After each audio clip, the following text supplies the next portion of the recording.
Au nom du Père et du Fils et du Saint-Esprit, ainsi soit-il. Juste encore un petit mot au sujet de comment dire, de ce repère, l'erreur protestante. La foi seule. La foi seule. Ce matin, étant à la messe, devant vous, nous avions trois textes. Trois textes qui ne sont pas du tout dans le sens de la foi seule. Et l'écriture seule. Mais la foi seule.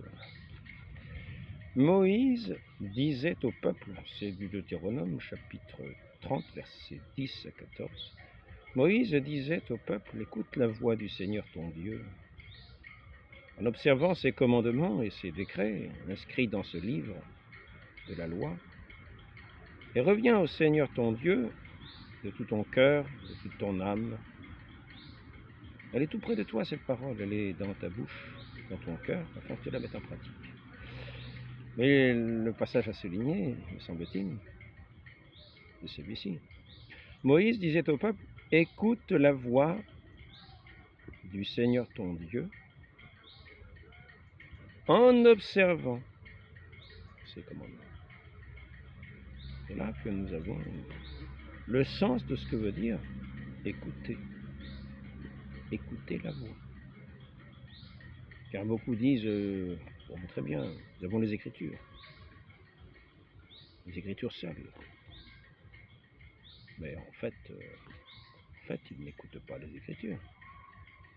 Parce que qu'est-ce que c'est qu'écouter les Écritures?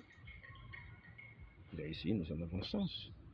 Moïse disait au peuple, écoute la voix du Seigneur ton Dieu en observant ses commandements.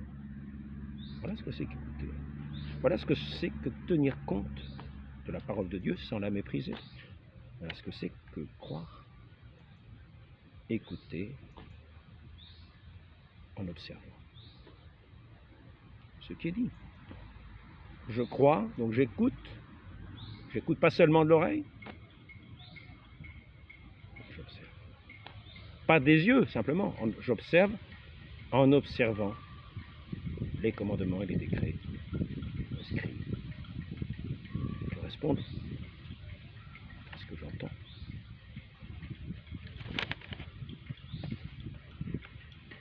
Ce n'est pas rien. Alors comment est-ce que ce passage finissait au cours de cette messe sur ce texte? Il est aussi, ça finissait comme ça. Elle est tout près de toi, cette parole. Elle est dans ta bouche et dans ton cœur, afin que tu la mettes en pratique. Elle est toute proche. Elle est toute proche. Elle sera encore plus proche si tu la mets en pratique. Donc sinon, elle sera très loin. Elle ne sera pas dans ton cœur. Donc, c'est comme si on n'en tenait pas compte. Je voudrais poursuivre dans le même sens. Ce qui va être de ce court entretien, pour montrer ce que ça veut dire. La foi seule, cette erreur insensée, que je vais à nouveau, comme je l'ai fait déjà dans une très courte vidéo, démontrer de façon élémentaire. Le deuxième passage, c'est, vous voyez, au cours de cette messe, c'était la lettre aux Colossiens, chapitre 1, versets 15 à 20. Le Christ Jésus est l'image du Dieu invisible, le premier-né avant toute créature. En lui, tout fut créé. N'oublions pas qu'il est le Verbe éternel, le Verbe du Père, le Verbe de Dieu. Tout est créé par lui. Donc, tout s'est fait par lui. Rien ne s'est fait sans lui, dit Saint Jean. Et ici, c'est peut-être aux Colossiens, Jésus-Christ est l'image du Dieu invisible, le premier-né avant toute créature. En lui, tout fut créé dans le ciel et sur la terre. Tout est créé par lui et pour lui. Il est avant toute chose, tout subsiste en lui.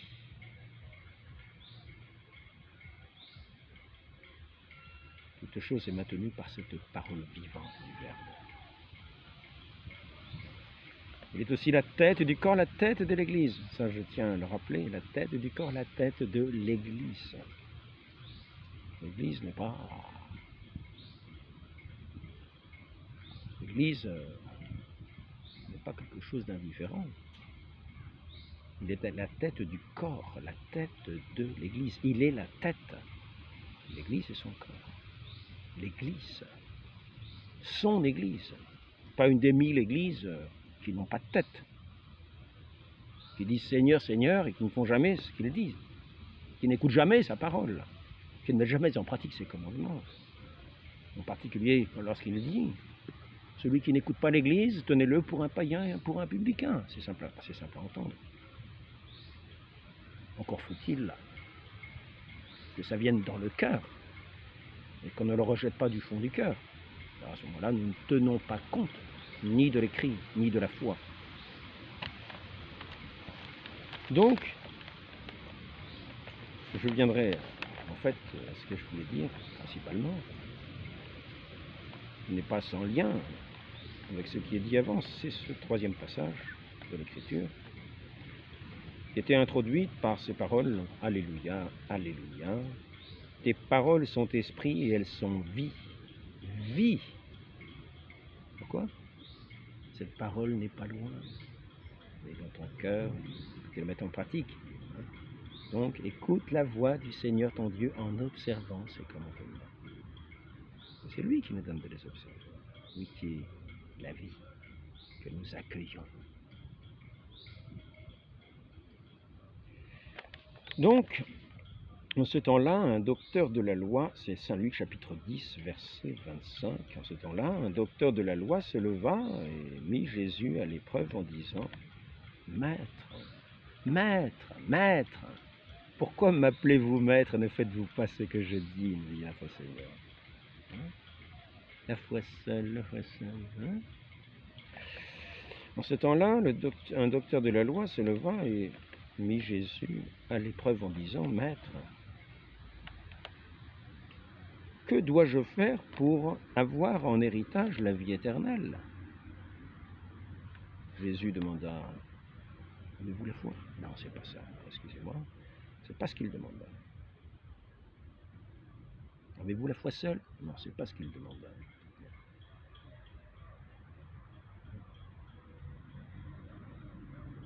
Jésus lui demanda, qu'est-il écrit dans la loi? Et comment lis-tu? Qu'en comprends-tu? Il ne s'agit pas de lire, il faut encore bien comprendre. C'est là la distinction entre ceux qui disent l'écriture seule, l'écriture seule. Comment lis-tu? Là, c'est avec l'esprit qui convient. Cet esprit que j'ai mis dans mon église, l'Esprit Saint, qui dirige mon église, qui donne à comprendre les Écritures, selon ce que j'ai enseigné. L'Esprit Saint fera souvenir de tout ce que je vous ai dit, même si ce n'est pas écrit. C'est ainsi la tradition de l'Église, ce n'est pas une tradition des hommes. Celui qui n'écoute pas l'Église, tenez-le pour un païen et un publicain. Parce qu'il ne va pas écouter comme il faut écouter, il ne va pas lire comme il faut lire. Notre Seigneur pose la question, qu'est-il écrit dans la loi? Et comment lis-tu? Comment lis-tu est très important. Car si nous lisons mal, nous comprenons mal ce qui est écrit et nous n'entendons pas la parole. L'autre répondit, tu aimeras le Seigneur ton Dieu de tout ton cœur. Tiens, c'est drôle quand même. C'est pas simplement avoir la foi, quoi. C'est pas la foi seule. Tu aimeras le Seigneur ton Dieu de tout ton cœur, de toute ton âme, de toute ta force. de toute ton intelligence et ton prochain comme toi-même. Jésus lui dit, tu as répondu correctement. Fais ainsi et tu vivras. Je ne vais pas te dire, et la foi seule, sans les œuvres. Fais ainsi et tu vivras.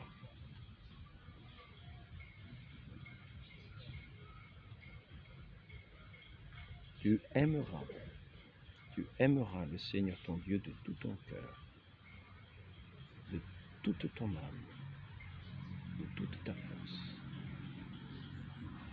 de toute ton intelligence, et ton prochain comme toi. Donc, ensuite, nous avons l'histoire que nous reprend notre Seigneur, le Samaritain. Le bon Samaritain. Donc voici que quelqu'un est attaqué en route par deux brigands. Déjà, du point de vue de la charité, on voit que ces deux brigands-là, ce n'est pas... Il en est juste question en entrant. Après ça, pour savoir qui est le prochain, on ne parle même pas d'eux. On hésite entre le lévite, entre le prêtre, le lévite et le Samaritain. Il n'est même pas question des brigands. Le brigand n'en est même pas à rechercher les commandements de Dieu. C'est un oubli total.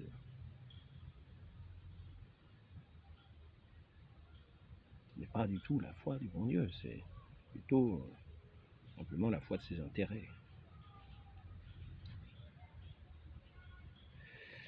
Donc, nous voyons en fait que celui qui est mis en exemple, ce n'est pas le scribe, ce n'est pas le prêtre ils avaient tous deux leurs livres à la main. Ah, ils avaient la foi. Sans doute avaient-ils la foi. Nous avons la foi, nous lisons le livre saint. L'écriture, nous lisons l'écriture. De nos yeux, de nos oreilles, mais pas dans notre cœur.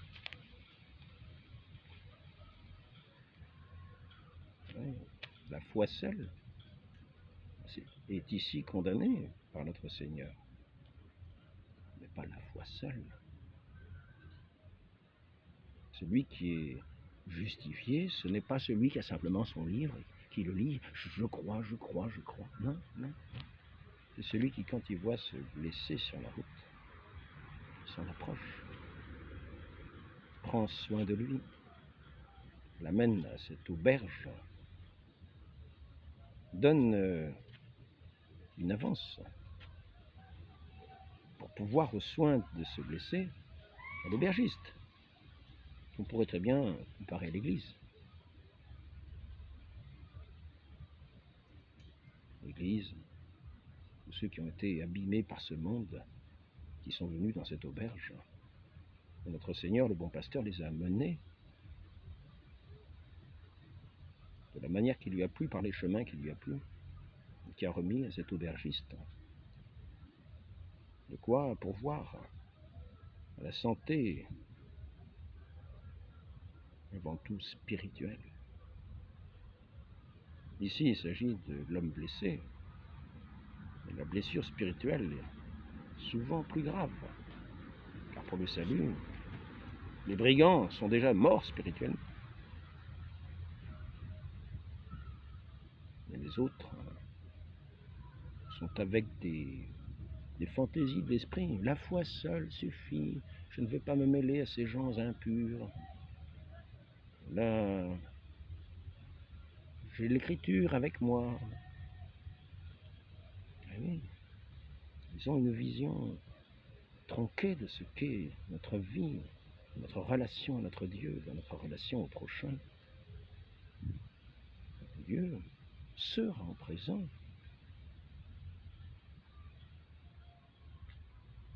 Dans les plus petits, il faut être attentif, montrer cette charité qui est la vie véritable en Dieu. Est-il dit déjà au début, le docteur pose la question, mit Jésus à l'épreuve en disant, « Maître, que dois-je faire pour avoir en héritage la vie éternelle ?» Jésus demanda, « Qu'est-il écrit dans la loi? Que lis-tu? Que lis-tu » L'autre répondit, « Tu aimeras ton Dieu, le Seigneur ton Dieu de tout ton cœur, ton prochain comme toi-même. » Notre Seigneur Jésus-Christ va revenir sur ces commandements. Il dit que toute la loi, les prophètes sont accomplis par ces 2 commandements.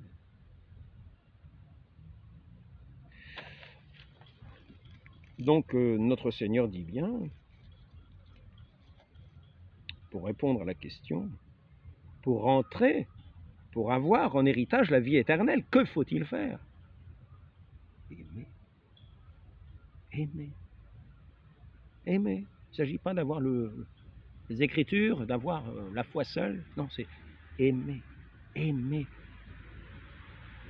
Nous entrons dans ce règne de l'amour.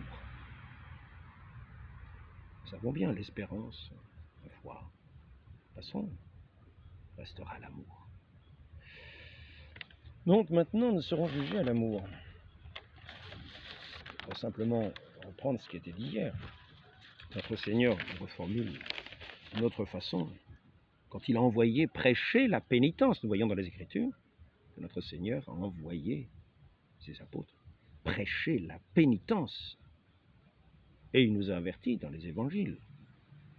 Quand il y avait la tour qui s'était effondrée, qui a fait des victimes, notre Seigneur nous dit bien, si vous ne faites pénitence, vous périrez tous de même en peu.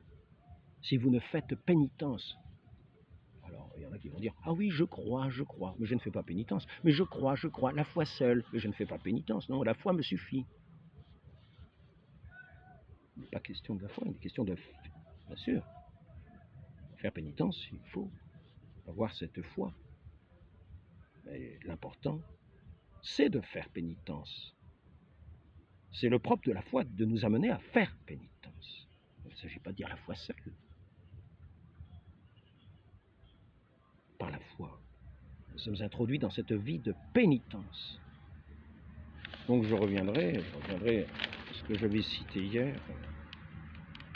Ben alors, le frère Alain, vous nous cassez la baraque, là. Qu'est-ce que c'est que cette histoire encore, quoi? Bah, vous savez bien, ça fait 500 ans qu'on vous prêche la foi seule, quoi.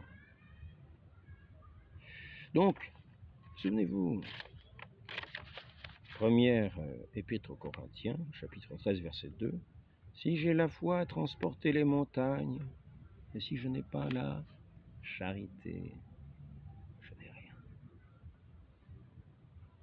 Ben alors, mes frères Alain, vous allez fort. Ben, où est-ce que vous avez trouvé ça? C'est une nouveauté, peut-être encore. Et donc ici, nous avons ce deuxième passage, Saint Jacques.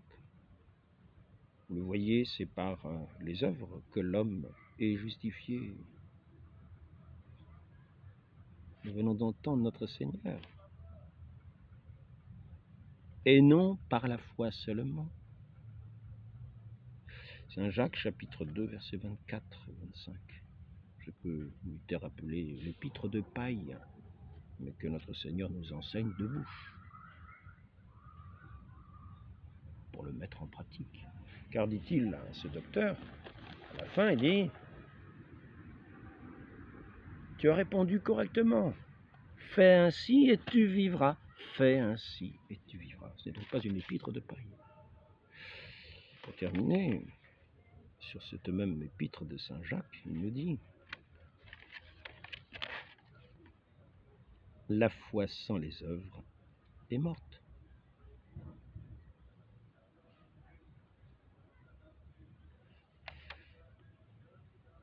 Pour ce qui est de l'écriture seule, quand même, alors, vous savez bien qu'on n'a pas besoin de l'Église quand même. Souvenons-nous quand même que le Christ, notre Seigneur, est la tête du corps qui est l'Église. Donc, si notre Seigneur en est la tête, il faut aussi l'écouter. Et c'est pour cela que notre Seigneur nous dit pas seulement les Écritures, Celui qui n'écoute pas l'Église, tenez-le pour un païen et pour un publicain. Le Seigneur est venu ici-bas instaurer son royaume sur cette terre, son royaume, qui est déjà son Église ici-bas sur cette terre. Nous entrons en renonçant au monde, et nous entrons en étant régénérés du Saint-Esprit. Ce royaume qui commence déjà ici-bas, dans son Église. Et il nous est dit, dans l'enseignement de cette Église, que ceux qui savent que cette Église est fondée divinement par notre Seigneur, qui en est la tête, et qui refusent ou d'y rester, ou d'y entrer, ceux-là ne peuvent pas entrer dans le salut. Ceux-là n'auront pas le salut. Ils rejettent notre Seigneur lui-même, en rejetant son corps, par divers mépris, en n'écoutant pas ni la parole, et en n'ayant pas cette charité qui unit, et qui fait que de tous ces enfants dispersés sur toute la terre, ils se rassemblent dans l'union d'un seul corps, d'un seul esprit, d'une seule foi, dans cette parole vivante de notre Seigneur Jésus-Christ qui est la tête, et qui a institué ses ministres, comme dans cette auberge où sont conduits tous les blessés de cette terre, attaqués par ces brigands, avec ces faux apôtres, qui se détournent de cette humanité blessée. Notre Seigneur a instauré une auberge, son Église et ses ministres, afin de dispenser le baume de son amour, le baume de son amour qui guérit, qui restaure, le baume de cet Esprit Saint tout-puissant, sanctificateur, vivificateur, par sa parole créatrice, qui refait cette création nouvelle et qui a fait cette Église, qui l'a assemblée dans cette charité, qui est le propre de son règne, déjà sur cette terre. Il a établi ses ministres, il leur a dit, voici une petite avance pour prendre soin de tous ces blessés que je vous amène. Ces ministres, nous les connaissons, ce sont les apôtres, qui sont les colonnes de l'Église, qui ont guéri par leur enseignement de tous ces esprits qui s'étaient détachés de Dieu, qui étaient en désaccord à Dieu, afin de, par la vérité, cette lumière de Christ, rassembler l'humanité perdue dans les sombres du péché et les réconcilier avec Dieu dans cette unité, un, dans la foi véritable, dans ce Dieu qui est Père, dans ce Dieu qui s'est fait homme, dans ce Dieu qui est cet esprit vivificateur qui vient nous renouveler, nous sanctifier, être ce baume divin qui vient guérir toutes nos blessures, et qui est dispensé dans tous les sacrements de l'Église, par ses ministres, institués par notre Seigneur dans cette auberge sainte, cette auberge sacrée, auquel notre Seigneur vient confier l'humanité blessée. C'est ainsi que les apôtres dispensaient non seulement la parole, mais le pardon de ceux qui s'étaient éloignés de leur Dieu par cette lumière de leur enseignement, par ce don du Saint-Esprit dans les sacrements. Il est venu les réconcilier avec leur Dieu, avec leurs frères, pour ne former qu'un seul corps autour de celui qui est le premier-né d'entre les morts, notre Seigneur Jésus-Christ. Condamné par tous ces scribes et ces pharisiens qui sont encore légion aujourd'hui, pour condamner son Église, pour condamner le Christ dans son Église, pour condamner toute son œuvre de sanctification et de salut. Demandons à notre très sainte Mère la grâce d'entendre son divin Fils, au pied de sa croix. Voici ta mère, voici ton Fils, elle qui est la mère de l'Église, qui agit auprès de nous comme une mère.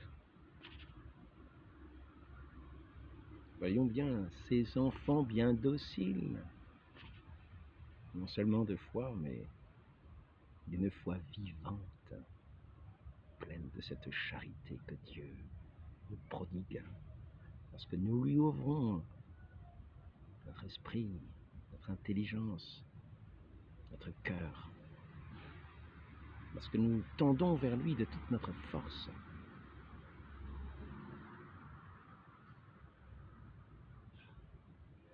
Ne contentons pas de dire la foi seule. Vous aurez la foi à déplacer les montagnes, si vous n'avez pas la charité, tout cela n'est rien. Marie conçue sans péché, priez pour nous qui avons recours à vous. Nous travaillons à l'œuvre de votre Fils, à restaurer cette humanité blessée sur le bord de la route, ainsi soit-il. Au nom du Père et du Fils et du Saint-Esprit, Amen.